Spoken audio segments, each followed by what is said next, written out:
everyone, and welcome to Positive by Design. Good people talking about real shit and easy to implement success methods.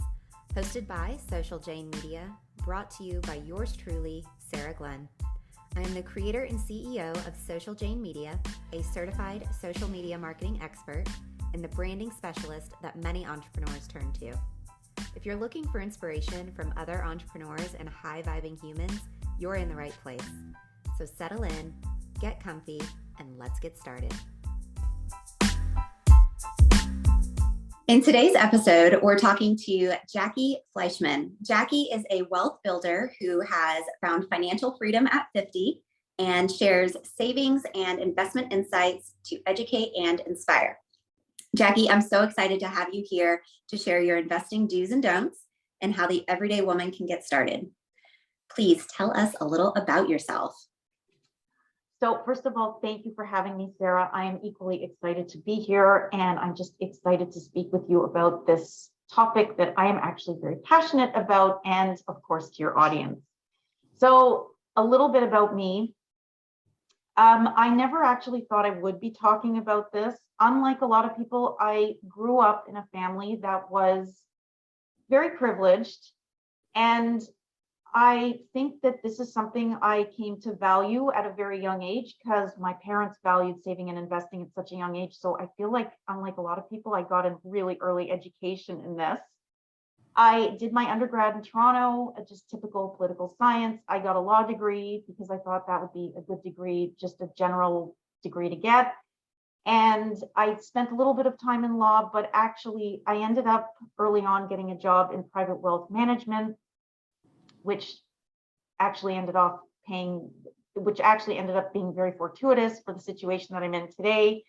And we had a family business in commercial real estate, which we sold about 5-6 years ago. So through a series of events and privilege, I ended up becoming financially free at 50, partially because of my own savings and investment journey, but also through just being part of a family that had these assets in a business that ended up liquidating. Yeah, and I find that to be so interesting too, how it's like you didn't plan to be here, but everything in your life brought you here and you were open to the change and to the new experience. And I just love that.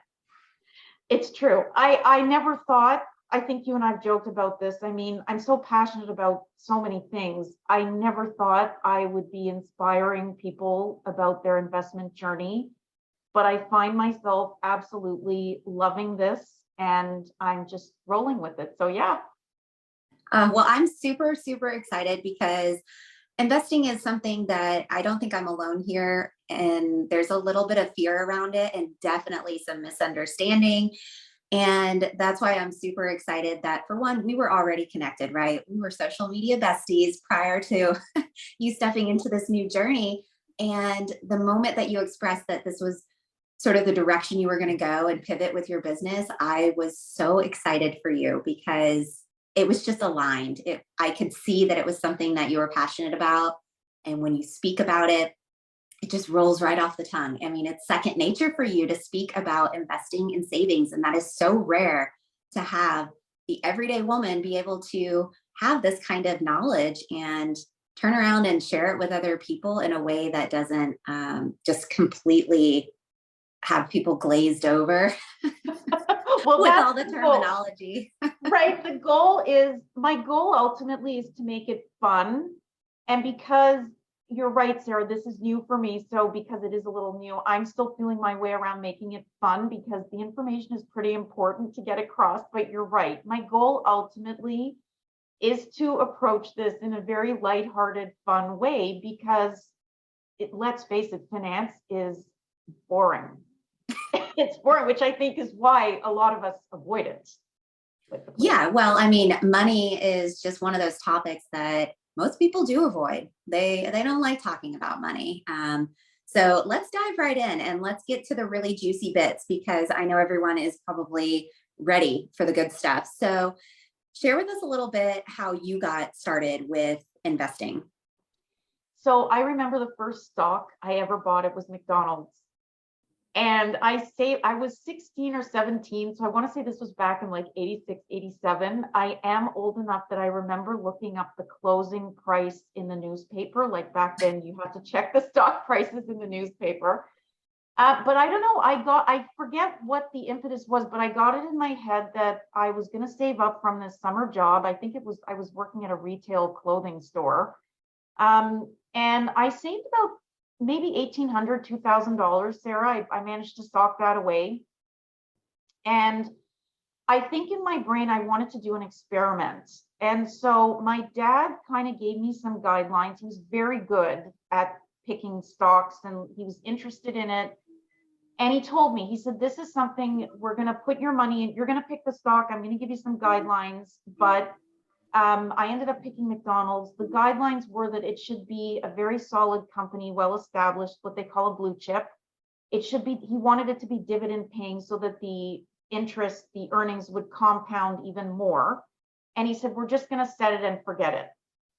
And he said, so to do that, he goes, it's best that you pick something established. And I don't know why I picked McDonald's. It's not even like I eat their food, but I picked McDonald's. And so that was in, let's say, 86, 87, because I was going on the podcast, I actually looked this up.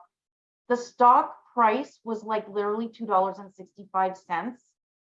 12 years later, I was in law school and I used the earnings from that stock. I liquidated it and it paid for one semester of law school tuition. So I mean, wow. 12 years later, it was like almost a 600% return. I just left it in there, forgot about it. I checked on it periodically. And I think when I sold it in 1998, the stock share, the price was something like almost $18, like so from 265 to almost $18 a share, something like that. Yeah. And that's what's so cool about investing is that if you really remove some of the fear around doing it and just have somebody like you had your father to help guide you, and now I and my audience has you to help guide us, we can make these sort of very unscary choices to try our hand at it. Because yeah, it's something I've always been interested in, but I haven't ever had really that guidance piece. And I think that's so important when it comes to just finances in general. But yeah, how cool. So why do you think that most people put off investing? First and foremost, I think it's something we're not taught to value. Either it's through no one's fault. Either people don't know about it, like I was lucky with my parents. They really knew, my dad in particular, really instilled it in me. Also, because I think he was an entrepreneur and he had to, it's different. Like you don't have anybody looking out for your finances. You kind of have to do it as an entrepreneur. So I think it's not valued and taught in school or it's a life skill, but we just don't value it. We don't teach it. We don't, like, where are you going to get that from? You kind of have to do it by yourself. So that's number one. Number two, we live in an immediate gratification society. And investing is the long game. I don't like that word game because it's not a game, but it's really a very long horizon. So when I put the money in the McDonald's stock, I knew at 16 or 17, I did manage my expectations because I kind of knew that, well, it's not going to double in a year. I didn't know when it was going to double, but I did intuitively understand that I was setting it and forgetting it. I think patience is really challenging for people in the society that we live in today. I think that some people have beliefs around who is investing, like only the rich invest, which is absolutely not true. I think some people believe they can't afford it because they're servicing debt or because they have a lot of expenses in their current life, but that is also not true, particularly if you are earning an income, even if it's a 9 to 5. I think a lot of other people feel very overwhelmed by the stock market and kind of get confused about, I don't know what to do, and get just very lost in the I don't knows and overwhelmed. And then I think there's a bunch of other people that feel like saving is the way to go. They're too scared to lose their money. They feel like the stock market is a form of gambling, which is also not accurate or true. That is not the way the stock market is meant to work. Even though we all know somebody that has probably had a terrible experience, it's not the stock market's fault that that happened. It's likely the person either got bad advice, or maybe they were experimenting, or maybe they just they didn't take a calculated risk, or they took the wrong risk. And that can happen to anyone. It's happened to us. It's happened to us in real estate. It's happened to us in the stock market. When I say us, I mean the family. It's happened to me in my own investments. At 50 now, I'm a little more conservative, but not too conservative. But you have to forgive yourself, and you have to allow for mistakes. And so I think those are the key reasons why people don't do it. Well, I mean, basically calling me out, and probably a lot of the audience listening right now, I'm totally guilty of that. I mean, I have always been of the mindset, and I grew up very differently than you, right? So there was a lot of lack, not a lot of money. We were very, very poor. So the idea of investing in anything never even crossed my mind until well into adulthood, when I was bringing in income and all of these things, because for so many years, and I think a lot of us, there's a good chunk of society raised this way, where you must save every single dollar you make, and only make smart purchase choices. And so, yeah, the idea of saving being that safety net versus investing being the super, super risky, scary thing to do, I think a lot of people feel that way. And it's just sort of like this deeply ingrained subconscious belief that, just like anything else in life, we have to address it and face it and try to fix it. For sure. I actually, you raised a very interesting point, Sarah, because I do want to say that the saving and spending part, it's like creating a balance.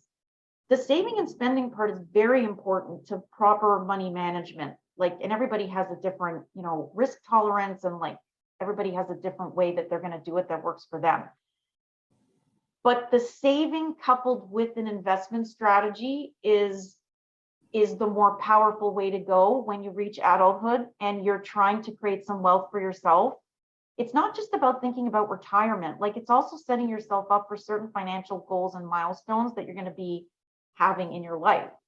And so there is this combination of saving and investing. I think you're raising a good point that it is important to save, but you have to balance it with, you can't just save and not invest at all. Can't be extremes. Yeah.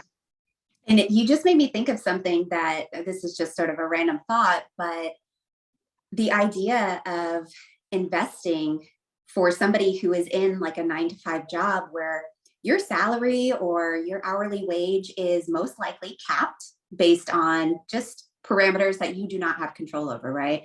So why not take a small percentage of that capped income that you have and place it somewhere that has exponential growth possibilities, right? For sure. This is a light bulb moment for me. Yeah, for sure. So what you're talking about, Sarah, is paying yourself first. And that is one of the principles, I would say, laws of money management, is always pay yourself first. And then all the other bills, all the other obligations follow from there. Which, this just goes back to self-care 101. Most women in particular don't put themselves first, especially when it comes to investing monetarily, let alone investing in themselves, physically, mentally, all of that kind of stuff. So yeah, this is speaking my language. I absolutely love it. So share with us, if someone wanted to learn more about investing, where would they even kind of get started with that process?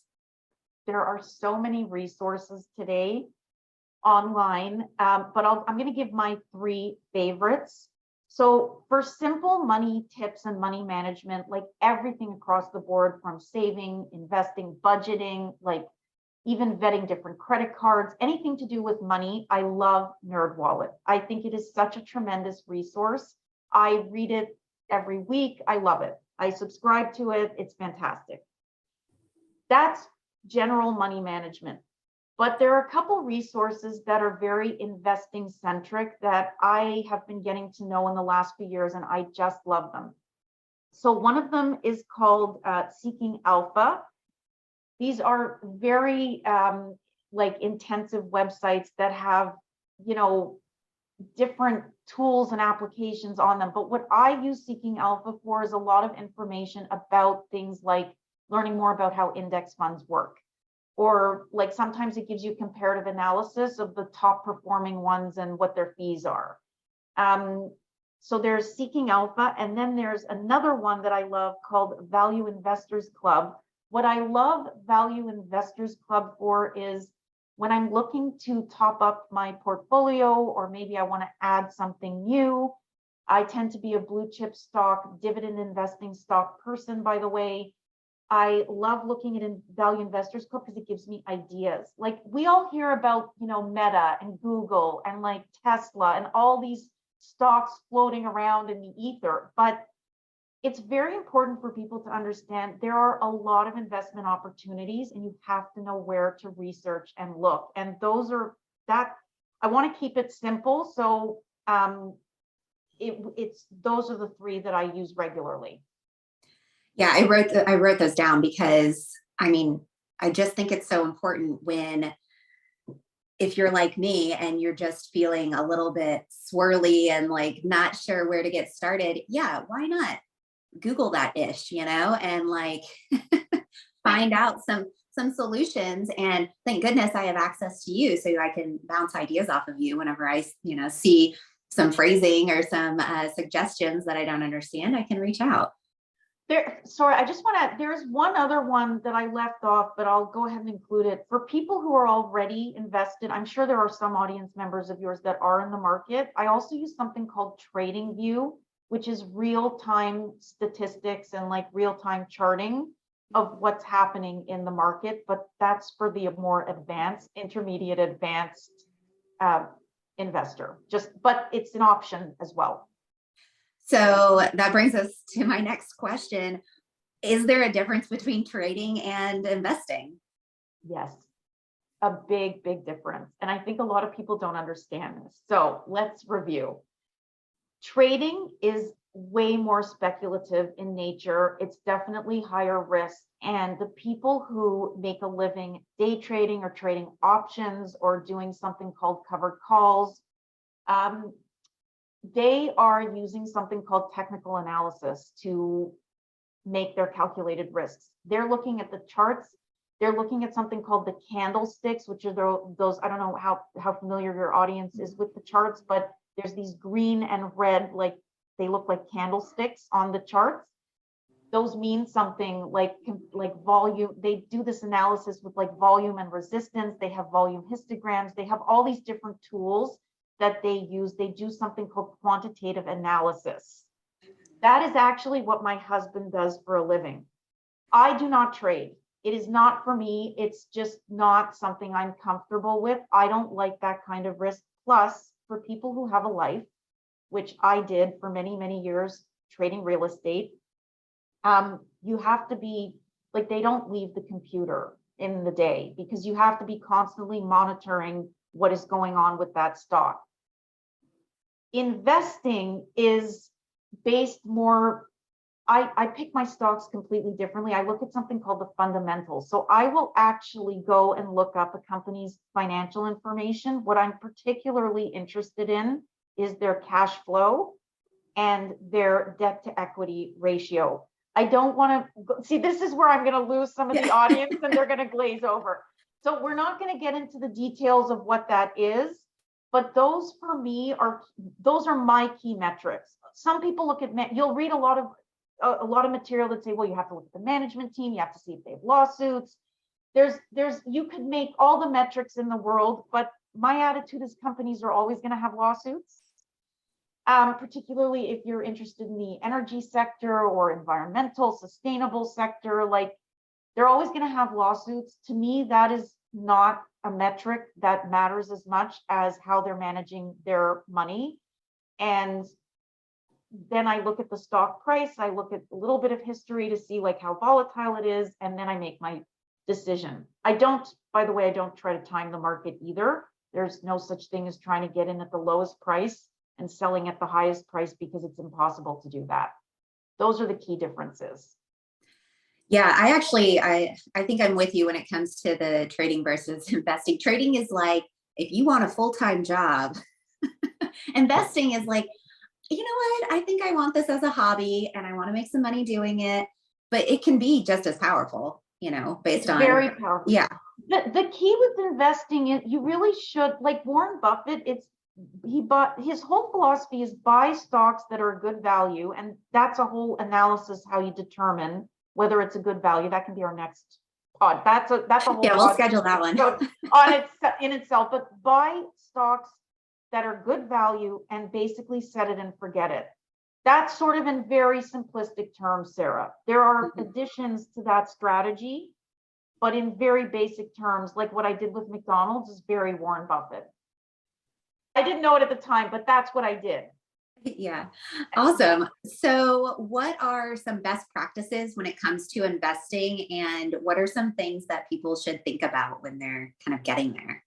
Okay, so best practices. I would say start as soon as you can. There's no better time than to start now. Time is really valuable investing because your interest that you're earning on your investment gets compounded, your earnings. So what that means is if you're earning 6%, so you put $1,000 in, you earn 6% this year, that 6% rolls into the $1,000, and then you're earning 6% on the growth. And it just keeps snowballing and snowballing from there. Compounding, by the way, works both ways. It works with investing and it works when you have debt. That's why a lot of money gurus emphasize, like scream it from the rooftops, that if you have high interest debt, you do need to make an effort to get that debt eliminated, because it really does become an anchor on your financial well-being. But that's the way it works in the stock market, is you really want to get your money in as soon as possible, and you want to stay regular and keep doing it consistently. You want to develop a process that's really comfortable for you. Everything from like automating your transfers into your brokerage account to developing a process for like, what kind of assets do you like? Are you somebody that really values diversification? Maybe you don't like risk as much, and so diversification is really comfortable for you. But maybe you're somebody that wants to take a little more risk, and so you're looking for stocks that are possibly going to have a higher growth ratio, so to speak. Like you want your McDonald's, like you want to buy low, you want to try to time it in a way that like you're buying something low, a company that you think is really going to experience a lot of growth. And there's always opportunities like that. That's where the Value Investors Club can really give you some good insight and ideas on picking those kinds of stocks. Something else you want to do, best practices, you want to learn how to vet a stock or an asset that you're putting money into. You don't want to buy something because your best friend's brother's dog's dentist told you to. Like, you know what I mean? Like you can't, just because everybody else is investing in Meta or the crowd is doing one thing, it doesn't mean that you should be doing that. The chances are actually you should not be doing that. I always say the crowd doesn't know any more than I do. That's my philosophy. Like, I'm not going to take somebody else's advice over my own vetted research. I have to be it's your money. You've earned this money. I deem it an act of gratitude when I put that money aside. It's exactly what you said earlier, Sarah.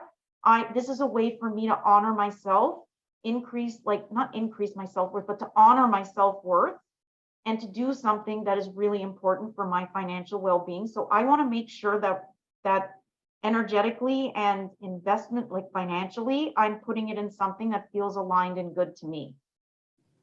Which brings me to my next point. Another good practice is you want to invest in things that you understand.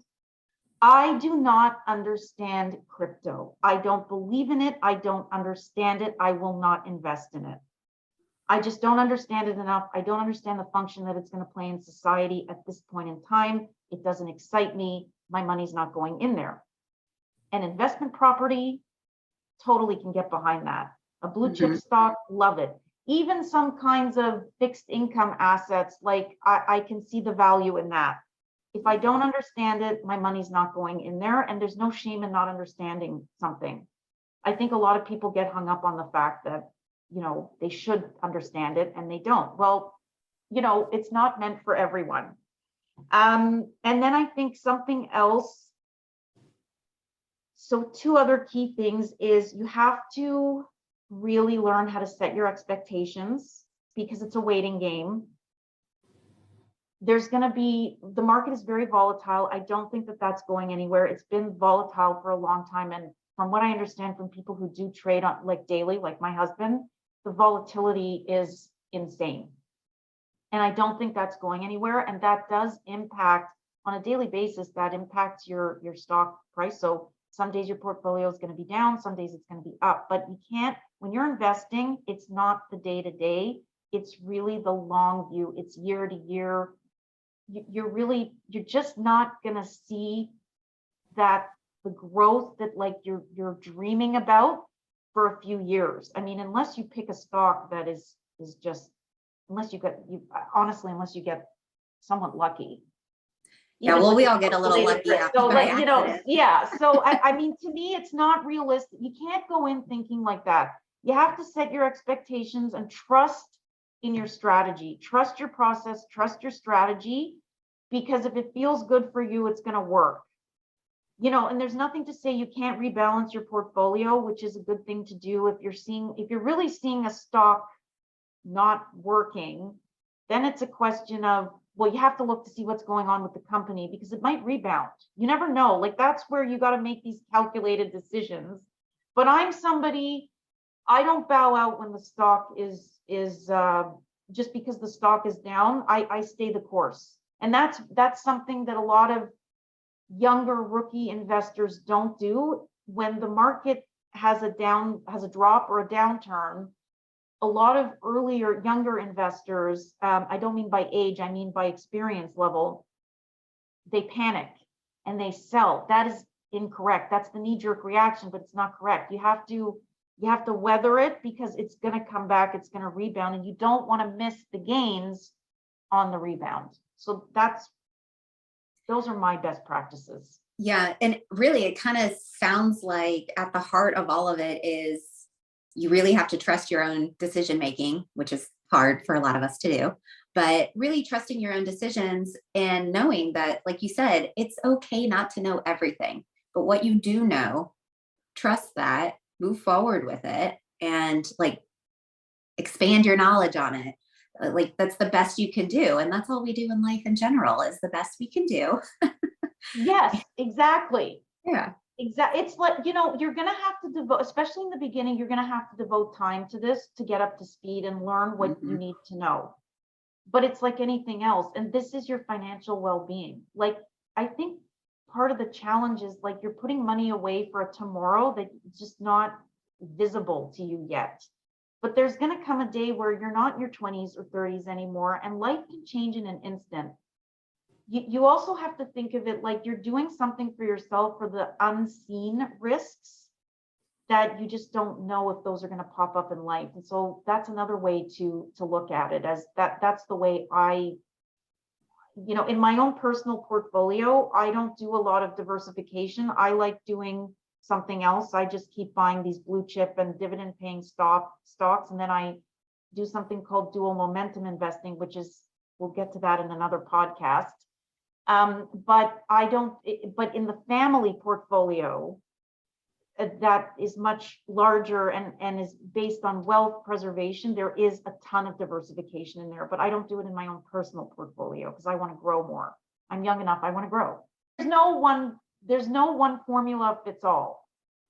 Well, and that's what's so cool about it is that, you know, working with somebody like you have this expertise of seeing all the different avenues that you can go down, and you're willing to kind of help people figure that out. And I love that you've done it for yourself already. I mean, that's the best thing is when you can work with somebody that has walked the path already, so you can get there, you know, just a little bit faster. But I really wanted to touch on when you said like you're investing for that future tomorrow, that future you. And that is something that I have been wholeheartedly like focusing on lately, is living from the imagined future, whatever that looks like, financially, my well-being, my business, all of these things. And it really changes your day-to-day perspective of the now when you are living from that imagined future. And something like investing your money and being able to just say, I confidently invested in XYZ stock. I'm going to set it and forget it because I know that this is going to help me create the wealth that I'm looking for 3 years from now, or whatever the timeline looks like. Oh yeah, you're speaking right to me. I love it. I agree, Sarah. That's another thing. I think people get lost in the doing part of investing and forget that there's a whole aspect of it that it's really supporting your dreams. Like, let's do it from the feel good aspect. There's the risk aspect too, but that's not why we're doing it. We're doing it for the feel good aspect that maybe one day I'm going to want to live in Italy for a year, or maybe one day I'm going to want to travel the world, or I'm going to want to do some type of experience that, that I'm not going to want to work anymore. And I'm going to use this money to do that, or ideally live off the interest of the money. Mm-hmm. So, Yeah, I love the mindset piece that you work into, like the energetics of it, because that's what really speaks to me and makes it less scary. And I think a lot of the audience probably resonates with that level of the connection too, because yeah, when you talk about all the nitty gritty of it and the terminology and all of that, I don't get it. But when you talk about like the living of the future, and I totally, you've got me. And so I think that, that aspect of educating and removing some of the fear around investing, for me, that's where it speaks most volumes, because I want to live for my imagined future, from the dreams I'm having and all of that. So this is exciting. So are there some faster ways to make money? I know this is not the long game, but the waiting game, right? With investing, are there some other ways to leverage the market? I would say if you're interested in doing it faster and you like risk and you think you're somebody that like loves looking at charts and like finance and like you really like analyzing the spreads, I would say try your hand at trading, because those people, I think you can make a much quicker profit that shows up faster. Or shy of doing something illegal? No, investing really is like investing is really you have to exercise your patience. It really comes down to, you got to start, you got to be consistent, and you have to exercise your patience and trust in the process. And it really is almost, I mean, it's a little blasé to say set it and forget it, because it's not exactly that simple, but in a way it is. The younger Yeah. you are, the more luxury you have to do that. And I mean, to be, yes, I did get a little lucky, but it's not like I didn't put my financial ducks in a row either. To be financially free at 50 is a luxury, and I'm still building and growing my wealth because I feel young enough that I still want to contribute something to society at this point in time. And I just feel like you can still live well and still live a little bit below your means and like save for the future. Like you, Sarah, I have a future version of my life as well, but I'm not ready to go there yet. Yeah, you're still building it. I'm still building it, right? I'm still Yeah. building it. And it's fun. You have, it's meant to, it shouldn't be something onerous and heavy and like it should feel good. Yeah. It's meant to feel good. Well, and I think that's where, like, why it is so important to find somebody that you really trust to guide you in that process. Because let's be honest, if we all decide to start that process for ourselves, it doesn't feel good at first. It feels scary. It feels very foreign and like we don't know what we're doing. But when you have somebody that you can trust, I mean, it makes the process that much better, especially if it's somebody that you just have a really good rapport with and like you're energetically vibing. That definitely helps. For So sure. kind of touching on what you were saying, is there like a one type of investment strategy that stands out the most to you, and kind of like a formula that we could use to figure it out? Oh, there's so many, Sarah. I think really this comes down to really understanding what your goals are. There really is no one size fits all. I think people want to believe there is, and I think some people may even believe that there really isn't. And there's different stages of life where, there's some stages of life where you're going to want to take more risk, and there's other stages of life where you're not going to want to risk your money anymore because it's all you have and you're much older. And I think the best thing to do is to really sit and think about your 3, 5, and like beyond 10-year goals. And really sit and think about like it's what you said earlier. What do you want future you to look like? Who are you being now and then? What are the things you identify with? You have to, it's sort of, you have to do a bit of deep work to get to that point. But I think that your goals and your lifestyle are going to help determine what kind of investor you are, what works for you. Like for some people, index funds are the best because it's a set basket of stocks, it's tracking the market.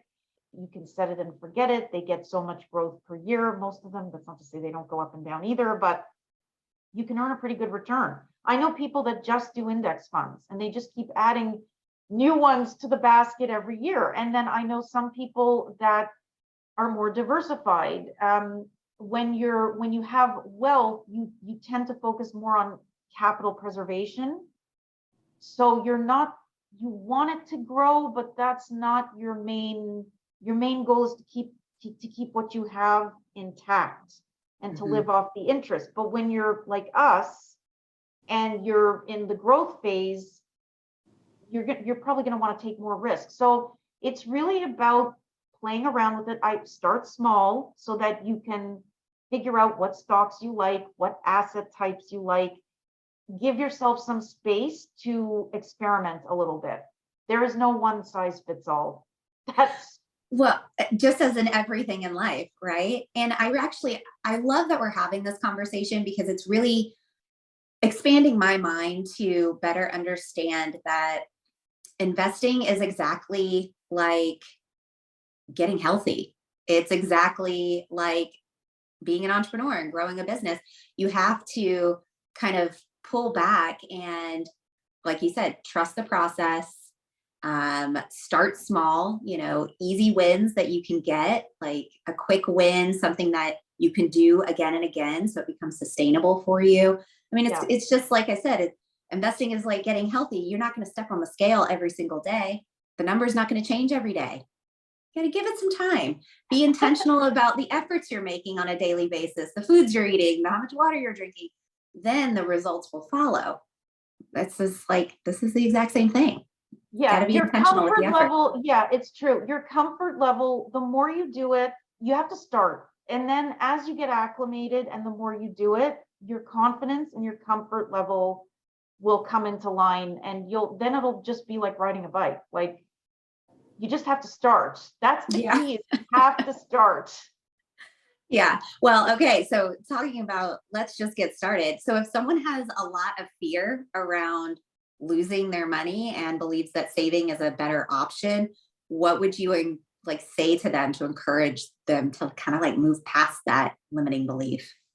Okay. So saving alone, you cannot save your way to wealth. You cannot save your way to wealth. And actually, so right now we are living in a high inflation time. We're in a high inflation period in the economic cycle. And people are really feeling that. One example of that is when you go to the supermarket. And when I was in Colorado a couple months ago, it was $12 for like 8 eggs or something like that. And so that is a combination of inflation, supply and demand, and some things that are going on. But I use that as an example because it's a really good way to think about why you feel like you're pinched right now. And it's like, why don't I have as much cash as I did like last year or 2 years ago? Well, that's why, because everything costs more at this moment in time. Now, hopefully we're going to get a correction in that in the next 12 to 18 months, but I don't have a crystal ball, and nor does anybody else. But what happens when you save is that you're actually losing money. Not only because the rate of inflation is high, but the interest rate, let's say you have it in a savings account in the bank. Like I'm only getting something like, I don't know, 1.9% in my savings account. Saving is very good when you have a particular expense or you just want to keep like a little bit of a rainy day fund in place because you just, maybe your dog is going to need something or your child is going to need an extra activity or whatever it is. But it is not going to help you grow your money, and you're losing out on the return that you get when it's invested, because again, I have to go back to the compounding, the interest that you're earning on the money, it keeps rolling over and rolling over and growing and growing and growing. And that's why saving is not, it's just not going to grow your money. You're going to lose money over time. Not only are we in high inflationary times, but even if we weren't, let's say that wasn't even a factor, wages do not keep up with the cost of living. So you're saving money, but your expenses are still going up.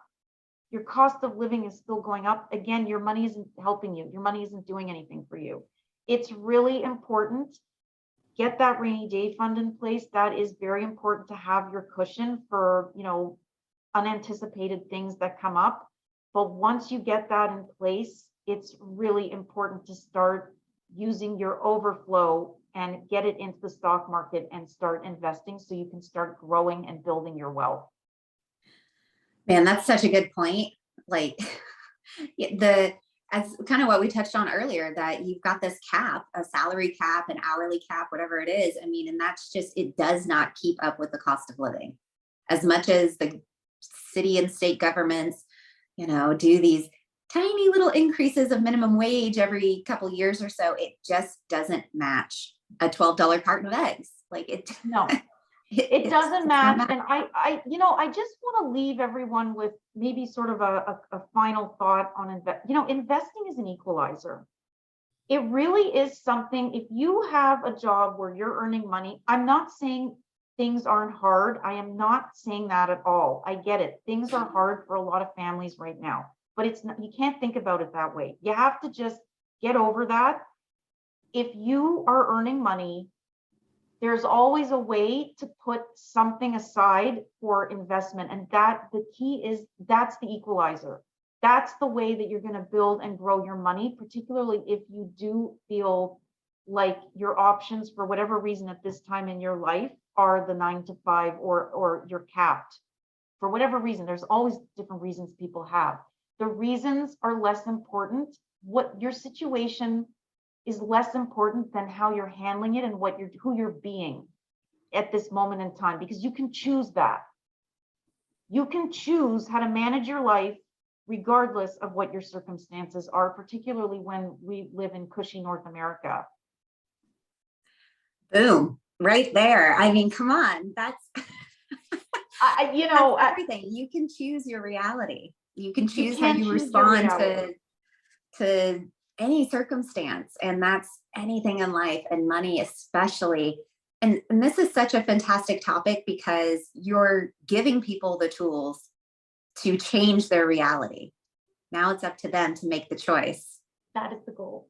Yeah. Essentially, Sarah, I want people to know, like, the stock market is an equalizer. It's not for the rich. It's not for the rich. And right now, the world we live in, it's become very democratized. It's very accessible, more than ever, with robo advisors and literally at your fingertips. You could make an investment. You could jump off this podcast and go buy something. I couldn't do that at 16, 17. It was quite a process to buy that stock. But today, well, yeah, I mean, technology has really allowed us access to things that we've never had access to before at a level of ease we've never had before. So yeah, exactly. So it is, I want people to know, like, it is not for the rich. The rich use it and leverage it, but everyday people have access to the same tools. So we need to be using them. I just love this so much.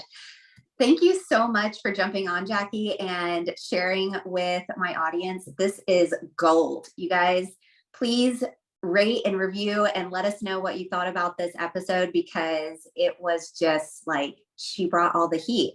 And if you've been wondering about investing but haven't taken the lead because of maybe fear or you just don't know what you're doing, Jackie does have a special offer just for my audience. For a limited time, she has 3 spots available for her pilot project, the investment blueprint. Wouldn't it feel really amazing to totally tackle all of your fears and have someone who knows what they're doing look at your goals and help you get started? I mean, my hand is raised. Yes, please. So Jackie, how can people reach out to you to ask more questions, reserve their spot, all the things? The best way, honestly, is Instagram.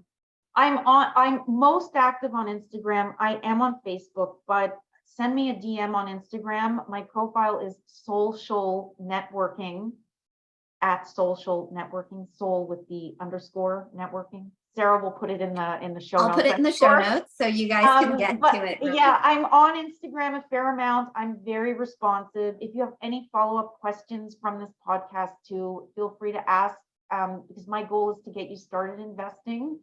That's my goal. Start. I just want you to be motivated to start and like really just up your financial well-being. Well, if you didn't get anything out of this podcast except one thing, it's not for the rich. All right, you guys, let's go invest.